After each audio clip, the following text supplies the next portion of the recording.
everybody, this is my thoughts on the beta for Call of Duty Black Ops Cold War, which is a very long title for a Call of Duty game, but here we are. This is coming out next month as I'm making this video, and it is developed primarily by Treyarch, but also a bit by Raven Software, doing some stuff for the multiplayer, I believe. And as far as the beta was concerned, what we got to try out was, of course, the normal versus multiplayer, which did include crossplay between PC and console, as well as the Warzone mode, which I completely ignored, because as far as I'm concerned, Battle Royale needs to be ejected into the sun. So what was the experience of playing Call of Duty Black Ops Cold War's beta like? How does the game actually play, and more importantly, how is it compared to Modern Warfare from 2019? Well, the first thing I should note is that this was actually my trial run for a new SSD that I got, because I wanted to get an SSD for some more recent games that I knew were going to be pretty heavy on the load times, like this, as well as the upcoming Cyberpunk 2077, among other things.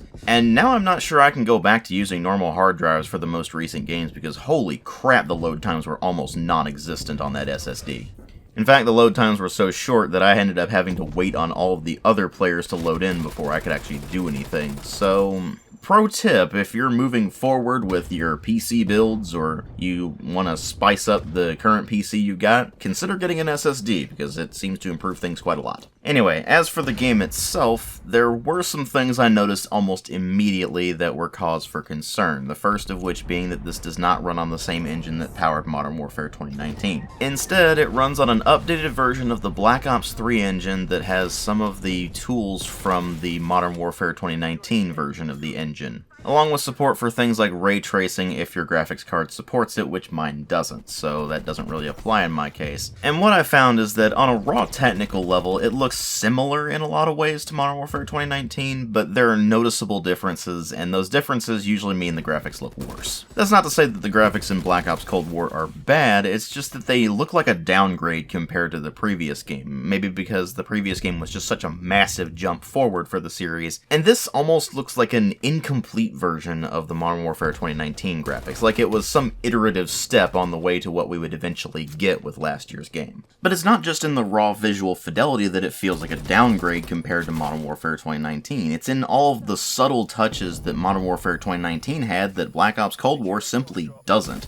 All those intricate subtleties with the animations in Modern Warfare 2019 are completely absent in Black Ops Cold War, and the animations feel a lot more static and sluggish as a result. And on top of that, with the sound design being considerably weaker than Modern Warfare 2019, with gun and explosion sounds that sound downright pathetic by comparison, it just makes the gunplay considerably weaker, and on top of that, there's things like the way the movement works, which feels more like the Black Ops games before it than Modern Warfare 2019's very smooth and fast movement. It's back to the older Call of Duty style of all of the doors on all of the maps being open by default and not being able to close doors or have any doors of any kind for that matter. The game seems to be running on a previous version of the netcode, so the improvements that we started to see with Modern Warfare 2019's netcode seem to be completely absent here, which is just downright obnoxious. And to cap the engine woes all off, the game runs considerably worse than Modern Warfare 2019 did, while also not looking anywhere near as good. I mean, think about it this way, Modern Warfare 2019 on my system, even during the beta for that game, ran well over 100 frames per second most of the time. And even on really big maps with a lot of action going on at once, it almost never dipped below 60 frames per second. Meanwhile, Black Ops Cold War is constantly dipping well below 60 frames per second, and there doesn't seem to be any rhyme or reason for it. I mean, I know there's still time for them to get some optimizations in there, and I certainly hope they do, but if we're this close to release and the game has this many performance issues, that speaks of some pretty significant issues that they may not even be able to fix. I guess we'll see what happens when the game does eventually launch, but as it stands, that is definitely cause for concern. But once you get past the issues of them trying to bolt modern components onto an engine from several years ago, what about the game itself? How does it actually play? Well, to put it quite simply, it's basically like if you took Modern Warfare 2019 and made it worse in almost every single regard. The movement feels considerably more sluggish, partly because they removed the tactical sprint, where you get that burst of speed at the beginning and then it moves into the normal sprinting speed afterwards.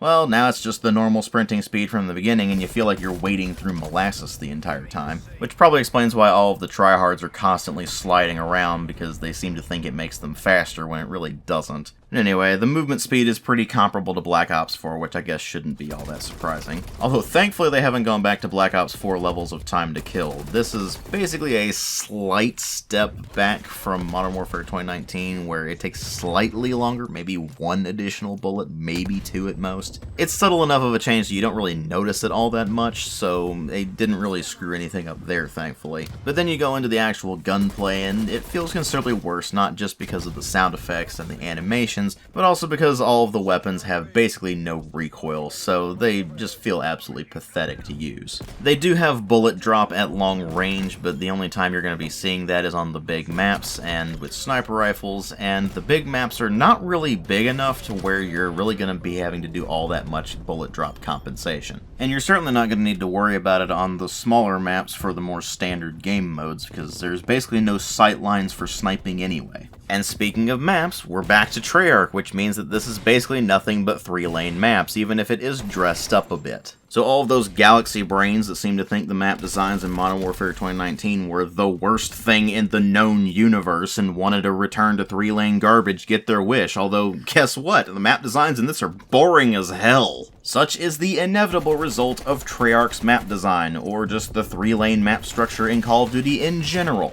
It always gets boring very quickly because every map basically plays the same. But DW, I hear you shrieking, the map designs in Modern Warfare 2019 were the worst! No, you're just bitching because you have to actually learn the maps in Modern Warfare 2019 as opposed to just being on autopilot like you've been in the last several Treyarch games. Well, guess what? Treyarch has made the game for you. It's worse in almost every single way, but hey, we've got the 3-lane maps back. You can go right back to being on autopilot again.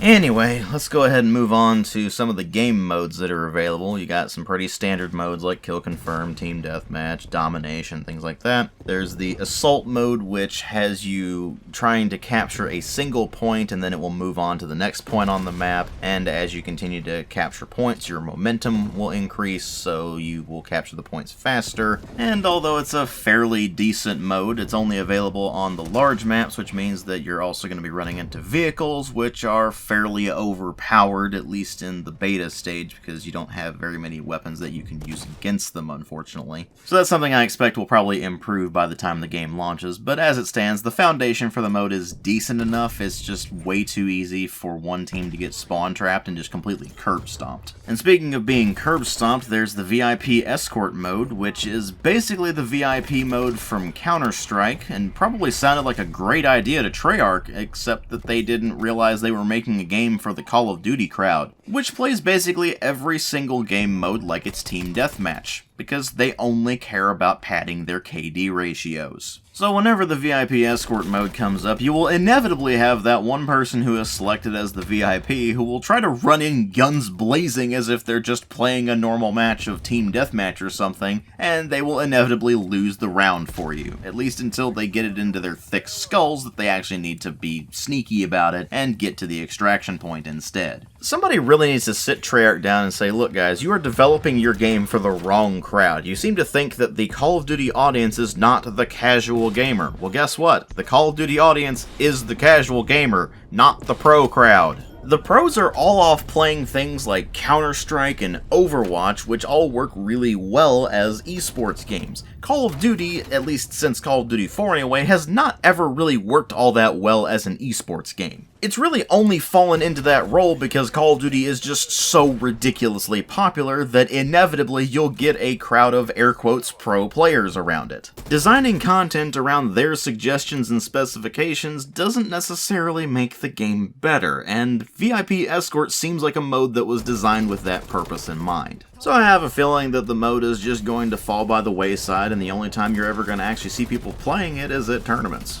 Thankfully, all the standard modes we know from the previous Call of Duty games seem to work just fine in this one, and for the most part, the game is playable. I mean, it's not a bad game outright, it's just that it's weaker than Modern Warfare in pretty much every single regard. It carries over the Create a Class system, although now you don't have a perk slot for your various weapons, so for example, you can't stick sleight of hand on something and suddenly have new reload animations that are a lot faster. Instead, they decided to give you fast mags, so that's a bit disappointing by comparison, but oh well. The gunsmith system does make a return, so you have tons of attachments you can stick on your various weapons that you do still have to unlock because there's still weapon levels in this, of course. And of course, there's still level-based unlocks because you gotta have those too. And they brought back the operator system, although they made it worse because in Modern Warfare 2019, you at least had specific operators based on which team you were on, and in this one, it's just, here's a pool of operators, and they can all be on either team.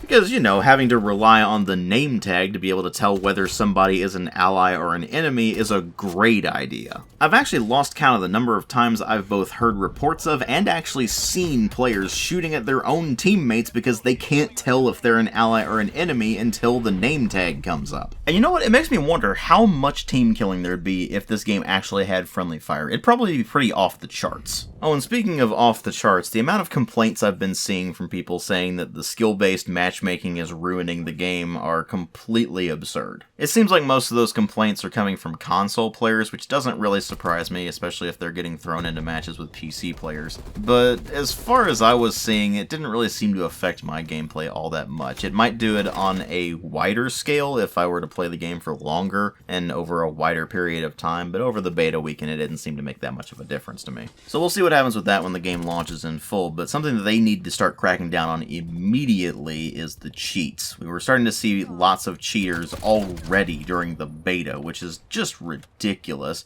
Although I probably shouldn't be all that surprised given that this is a Call of Duty game and they've had a cheating problem for a very long time. Thankfully, I didn't run into any cheaters during my time with the beta, but I have seen several reports and several videos even showing people using aimbots and wall hacks and such, and it's just absurd that we're already seeing that and the game's not even really out yet. So it looks like we're already going to have a cheating problem from day one in Black Ops Cold War, and it remains to be seen what kind of anti-cheat solution they put into the game, if any at all, and how hard they actually crack down on all the cheating. But I'm not exactly optimistic about that, and frankly, in general, I'm not all that optimistic about Call of Duty Black Ops Cold War. It's not that the game is outright bad, it's just that it's extremely underwhelming compared to Modern Warfare. I mean, Modern Warfare was a pretty big step up for the series, and this is just a noticeable downgrade in pretty much every single regard. And the parts of the game that aren't downgrades compared to Modern Warfare were just things that were carried over from Modern Warfare to Black Ops Cold War. And the big question here ultimately becomes, why would you play this over Modern Warfare 2019?